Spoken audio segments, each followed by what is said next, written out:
कि अगर जूनियर वैष्णव ने सीनियर वैष्णव का अपमान कर दिया तो मृत्यु तो जूनियर वैष्णव की होनी चाहिए, सीनियर की क्यों होगी?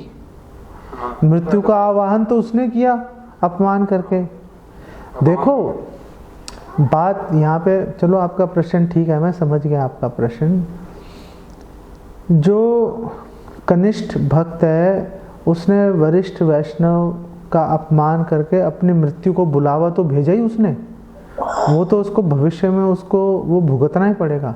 लेकिन जो वरिष्ठ वैष्णव है उसके लिए अपने पुत्र समान जो जूनियर वैष्णव है उससे कुछ अपमानजनक बात सुनना उसके लिए मृत्यु के समान है। मतलब अपमानजनक बात है, किसी का अपमान करना उसको मारने के समान ही है। उस ऐसा नहीं कि वो एक्चुअली में मर गया, लेकिन अपमान जो है वो जो संवेदनशील व्यक्ति है, वरिष्ठ जो भक्त है, उसके लिए वो मृत्यु के समान ही चलता है वो।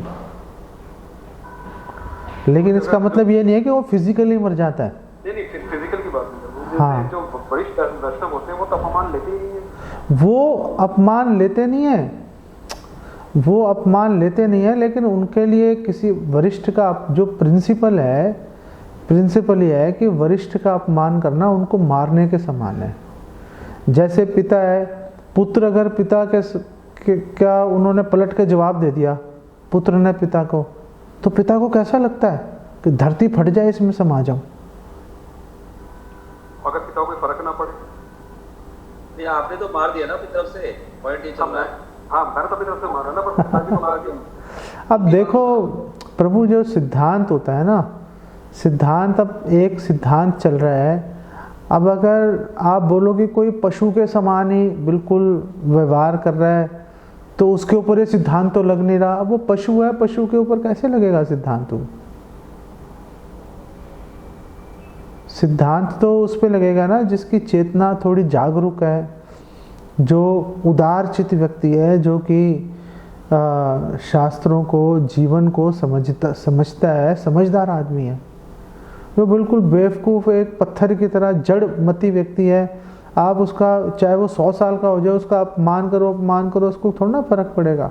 उसकी बात नहीं हो रही, बात हो रही है एक समझदार व्यक्ति को। अगर आप सामने से अगर कोई उसका जूनियर उसको कुछ बोलता है सामने से, तो उसके लिए मरने के समान ही होता है वो। बात ये हो रही है प्रभु जी। इसमें मतलब पॉइंट ये है ना कि मतलब जो जूनियर है ना वो उसने अपनी तरफ से वो काम किया, जैसे कि उसने कत्ल कर दिया हो। हाँ, तो उसकी तरफ से मतलब आपने तो उसका मर्डर कर दिया, आपने अपनी तरफ से कोई कसर नहीं छोड़ी उनको मारने में। हाँ ये है मतलब कुछ अपनी तरफ। हाँ, थैंक यू सिद्धिंताई प्रभु।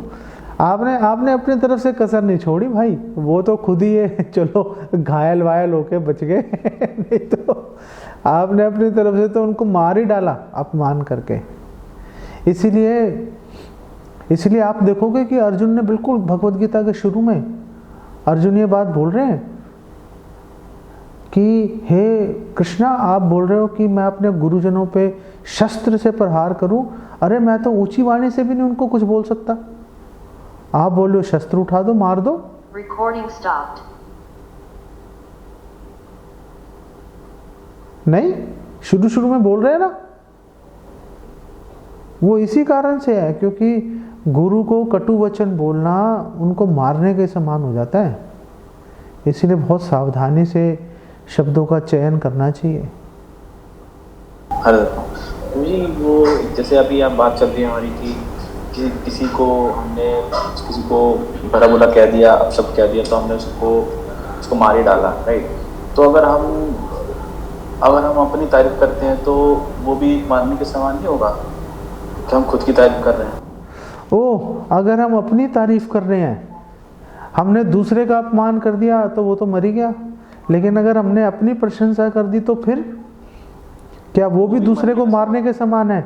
एक्चुअली में अपनी प्रशंसा खुद करना तो अपने पुण्यों को नष्ट करने के बराबर है। जो व्यक्ति अपनी प्रशंसा खुद करता है, अपने मुंह मियाँ मिट्ठू बनता है, वो जितनी अपनी प्रशंसा करेगा उसके पुण्य उतनी तेजी से खत्म होते चले जाएंगे। अपनी प्रशंसा तो कभी नहीं करनी चाहिए।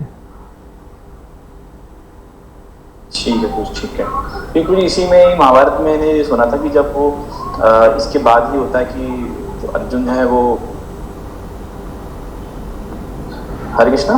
हाँ हाँ हम सुन रहे हैं। हाँ जी जी। तो उसके बाद फिर जो अर्जुन की वो करते हैं, क्रिटिसिज्म करते हैं, फिर युधिष्ठिर महाराज को, फिर उसके बाद पता नहीं सही है गलत कहीं से सुना था, फिर अर्जुन, फिर उसके बाद लगता है कि अर्जुन कहता है कि अब मैंने इनको मार दिया है तो अब मैं जो है मैं अब जीवित नहीं रह सकता, तो फिर वो अपने आप को खुद मारने चले जाते हैं दोबारा। फिर भगवान कहते हैं कि नहीं ऐसा है तो इसलिए तुम क्या करो, अपनी तारीफ करो, वो एक खुद को मारने के समान है। तो फिर वो खुद की अपनी तारीफ करते हैं, ग्लोरिफिकेशन करते हैं, फिर वो बराबर हो जाता है। तो ये सही है या क्या? मैंने ऐसा हो भी सकता है लेकिन मैंने सुना नहीं ऐसा, लेकिन हो सकता है ऐसा हो।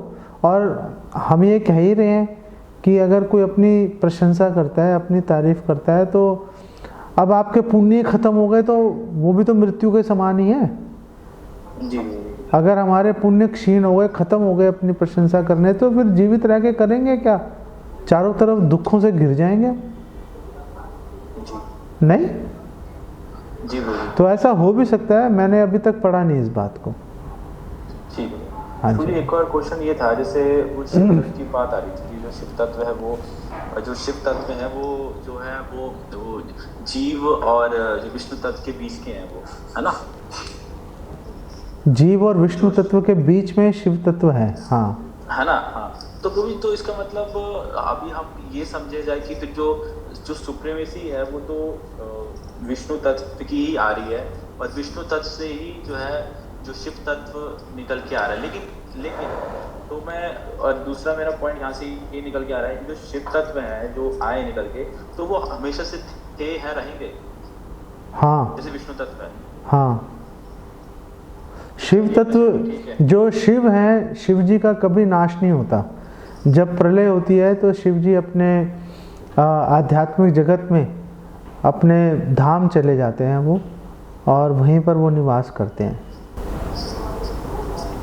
ओके।